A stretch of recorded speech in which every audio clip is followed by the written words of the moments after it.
Hello students, good morning. Hindi व्याकरण में हमने शब्द और वाक्य संरचना पढ़ा था और उसके एक्सरसाइज और होमवर्क के क्वेश्चन आंसर भी दिया था। तो चलो आज उसे डिस्कस करते हैं। तो पहला प्रश्न देखो, शब्द किसे कहते हैं? उत्पत्ति के आधार पर शब्द कितने प्रकार के होते हैं? आंसर है वर्णों के सार्थक मेल को शब्द कहते हैं। उत्पत्ति के आधार पर शब्द 4 प्रकार के होते हैं, जिसमें पहला है तत्सम शब्द, दूसरा है तद्भव शब्द, तीसरा है देशज शब्द और चौथा है विदेशी शब्द।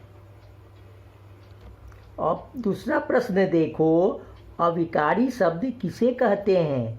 उसका उत्तर है जिन शब्दों में लिंग, वचन तथा कारक के कारण कोई परिवर्तन नहीं होता है, उन्हें अविकारी शब्द कहते हैं। इन्हें अव्यय भी कहा जाता है। ठीक है बच्चों, अब एक्सरसाइज का तीसरा प्रश्न देखो, एक शब्द में उत्तर दीजिए। नंबर 1 में संयुक्त का अर्थ होता है, जिसका आंसर है जुड़ा हुआ। दूसरा प्रश्न देखिए, अर्थ के आधार पर वाक्य के भेद हैं, इसका आंसर होगा 8। तीसरा नंबर प्रश्न देखो, सरल वाक्य को और किस नाम से जानते हैं? तो उसका आंसर होगा साधारण। और चौथा नंबर प्रश्न देखो, सार्थक शब्दों के व्यवस्थित और क्रमबद्ध समूह को क्या कहते हैं? उसका आंसर होगा वाक्य। अब पांचवा प्रश्न देखो, रचना के आधार पर शब्दों के कितने भेद हैं? इसका आंसर होगा 3।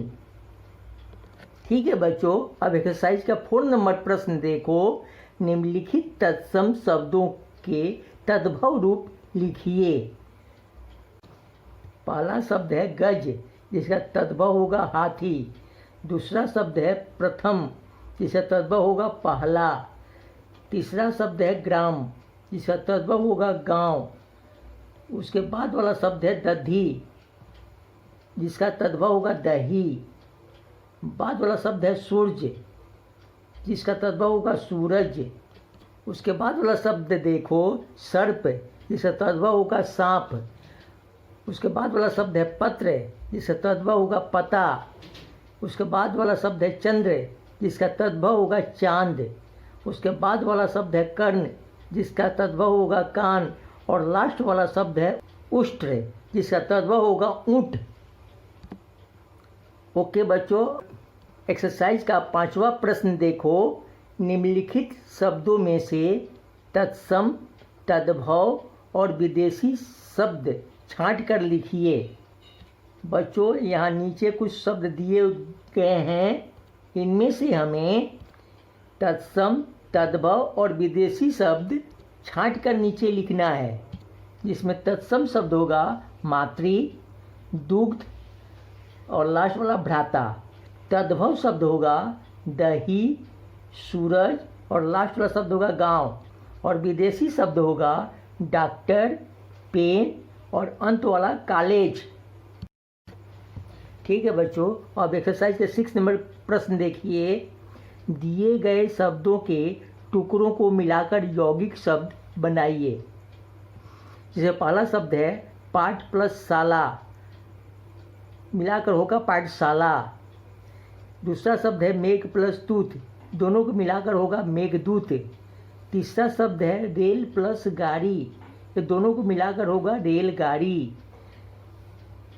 उसके बाद वाला शब्द है विद्या प्लस आलय, दोनों को मिलाकर होगा विद्यालय। और लास्ट वाला शब्द है स्नान प्लस घर, जो दोनों को मिलाकर होगा स्नान घर। बच्चों अब लास्ट का 7 नंबर प्रश्न को देखो, नीचे दिए गए योग रूढ़ शब्दों के विशेष अर्थ लिखिए। बच्चों नीचे कुछ योग रूढ़ शब्द दिए हुए हैं। योग रूढ़ शब्द का अर्थ होता है ऐसे शब्द जिनका टुकड़े करने पर विशेष अर्थ निकलता हो। तो हमें नीचे इन शब्दों के विशेष अर्थ को लिखना है।